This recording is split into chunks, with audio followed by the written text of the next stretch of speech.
Today we're diving into the life and legacy of one of World War II's most enigmatic and effective military leaders no one ever heard of, Hermann Balck.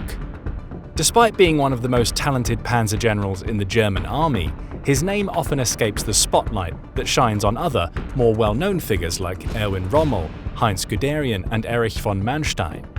In this video, we will explore the strategies and battlefield maneuvers that earned Balck legendary status among his peers. Join us as we delve into the key moments and personal stories of one of Germany's overlooked panzer generals. Balck came from a distinguished military family, being the son of William Balck. William Balck was a prominent tactical writer for the Imperial German Army before World War I.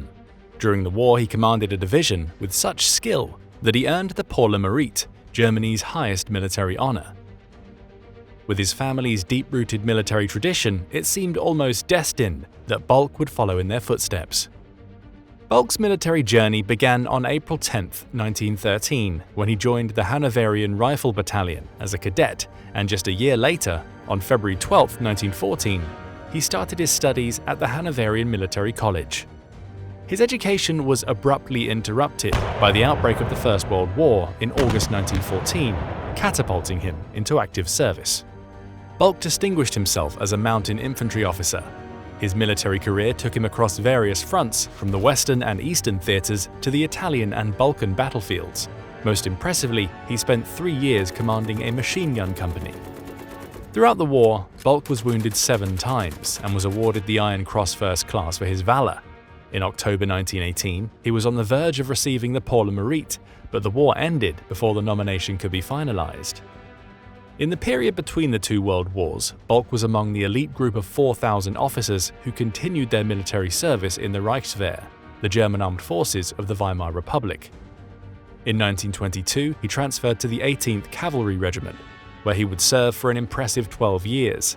Despite being twice offered a prestigious post in the German General Staff, an essential stepping stone for higher ranks, Balck's passion for the front lines saw him decline these offers, choosing instead to remain in the midst of the action as a line officer. As a young commander, he stood out for his exceptional talent in recognizing his soldiers as individuals, a skill he proudly attributed to his father, General William Balck. "I grew up and was educated as a soldier," he would later recall. "But I also learned something else from my father, something even more significant, a deep sense and understanding for the lowest-ranking troops and the mistakes of our social class." At the dawn of World War II, in 1939, Balck found himself at the heart of the action as a staff officer at the Oberkommando des Heeres, OKH. His mission? To refit and reorganize the growing panzer forces within the Inspectorate of Motorized Troops. By October, he took command of a mechanized regiment within the formidable 1st Panzer Division. When the Battle of France erupted, Balck's regiment was at the vanguard of Guderian's Panzer Corps. They daringly led the charge, crossing the Meuse River and securing a critical bridgehead on the far bank. After his unit successfully crossed the Meuse River, he masterminded the pivotal breakthrough at Sedan. This maneuver enabled Guderian's panzers to encircle the British Expeditionary Force at Dunkirk. Despite this triumph, Balck scrutinized the German tactical flaws and envisioned an innovative strategy for infantry and tanks to collaborate within Kampfgruppen, or battle groups. This insight redefined how panzer divisions engaged in combat, ushering in a new era of military tactics. During the Battle of Greece, Balck showcased his talents by commanding the 3rd Panzer Regiment, at which he put his battle group ideas into practice while leading from the front. Even amidst the challenging mountainous terrain, the panzers of Battle Group Balck secured a remarkable victory over the Allied troops at Platamon Ridge on the Aegean coast, thus clearing the path to Athens. In 1942, Balck took the reins of the 11th Panzer Division on the Eastern Front, leading its operations in Ukraine and southern Russia. Under his dynamic leadership, the division booked remarkable victories, such as decimating an entire Soviet tank corps and much of the Soviet 5th Tank Army during the fierce battles along the Chir River. On the Chir River, Balck, commanding a single panzer division, nearly annihilated the Soviet 5th Tank Army. Similarly, in early 1945 in Budapest, Balck launched an assault on 45 Russian divisions with only 7 German divisions. His extraordinary performance earned him the Knight's Cross with oak leaves, swords, and diamonds, one of the most prestigious honors bestowed upon military officers during the war. He was one of only 27 officers in the German army to receive this medal. In September 1943, Balck took command of the 14th Panzer Corps in Italy, facing off against the Allied landing at Salerno. His journey soon led him back to the Eastern Front, where he commanded the 48th Panzer Corps on a daring, albeit unsuccessful mission to reclaim Kiev. By August 1944, Balck was briefly at the helm of the 4th Panzer Army before being appointed to lead Army Group G in France a month later.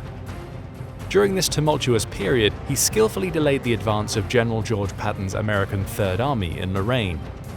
In late December 1944, Balck was relieved of command of Army Group G after getting into the crosshairs of Heinrich Himmler. Heinz Guderian, who was at the time the Chief of Staff of the German Army, ensured that Balck did not remain benched for long. Almost at the same time Balck was relieved, he was reassigned as commander of the 6th Army on the Eastern Front. After completing his assignment in September of 1944, Balck was given 1,500 Reichsmarks in foreign currency for a vacation with his wife in Slovakia. However, he ended up spending this entire amount in one evening in the fall of 1944, when the 11th Panzer Division was once again under his command as part of Army Group G, and threw a massive party for all the veteran members of the division who had served under him in Russia. Balck's unit surrendered to the US 20 Corps in Austria on 8th of May 1945. Following this, Balck became a prisoner of war and remained in captivity until 1947. Balck's past caught up with him in 1948 when he was arrested for the murder of artillery commander Lieutenant Colonel Johann Schottker. The tragic incident occurred on November 28, 1944, near Saarbrücken, when Schottker's unit failed to provide crucial artillery support due to his inebriation on duty. Acting decisively, Balck bypassed the usual military tribunal and ordered Schottker's execution by firing squad. Convicted of manslaughter, Balck was sentenced to 3 years in prison, serving 18 months. In November 1944, Balck had ordered the civilians of Gérardmer, France, to evacuate toward Allied lines. What followed was a series of fierce battles that nearly wiped the town off the map. Additionally, a French military court in Colmar imposed a 20-year hard labor sentence for his involvement in the scorched earth Operation Waldfest, though he was never extradited to serve his sentence. Some of the battles Balck commanded were written down in the book Panzer Battles, the memoir of former General Friedrich von Mellenthan, who served under the likes of Erwin Rommel and Heinz Guderian. Mellenthan met Balck when Balck's Panzer Division was placed under the command of the Panzer Corps, where Mellenthan served as Chief of Staff. Following the United States' loss in the Vietnam War, Army reformers set their sights on steering the service back to its traditional Cold War role, defending NATO from a potential Soviet invasion of Western Europe. They faced a serious task, crafting a strategy to outmaneuver the numerically superior Red Army. They sought advice from experts with a track record of success, Balck and Mellenthan. The seasoned veterans visited America in the late 1970s and early 80s as military consultants, participating in symposiums, conferences, and war games. Their insights left an impression on the American military. Balck's vivid accounts of his battles on the Eastern Front captivated the audience. General William E. Dupuy, then commander of Training and Doctrine Command, even described Balck as the best division commander in the German army. But why was Balck not a well-known military name like Rommel, Guderian, or Mannstein? Despite his military record, he received almost no recognition after the war. Balck remained silent while other Wehrmacht generals penned their memoirs, such as Heinz Guderian's Panzerlieder and Erich von Mannstein's Lost Victories, both of which became bestsellers and solidified their reputations. The few historians who did address Balck depicted him as a fervent Nazi. Balck was also one of the very few commanders who declined an invitation to participate in the US Army Historical Division's study of the war, choosing instead to work as a depot worker after his release to support his family. Balck's obscurity also partly resulted from the fact that he spent most of the war on the Eastern Front, making a name for himself in battles mostly unknown to people in the West. But Balck meticulously kept journals of his experiences during both World Wars, 1914 to 1945, which eventually blossomed into his long-awaited memoir, Ordnung im Chaos, Erinnerungen, in which Balck, unlike Guderian, Mannstein, and Mellenthan, took responsibility for mistakes. We lost Stalingrad, Africa, and the Caucasus campaign because these campaigns were conducted beyond secured supply lines, and when this error became apparent, we did not abort in time. Well, that's it. We hope you've enjoyed our video. Do you think Hermann Balck was one of the greatest German generals no one ever heard of? Leave your thoughts in the comments and be sure to march on over to the subscribe button and join our History Battalion. Don't forget to like and hit the notification bell to stay updated on more World War II content, and we'll see you next time.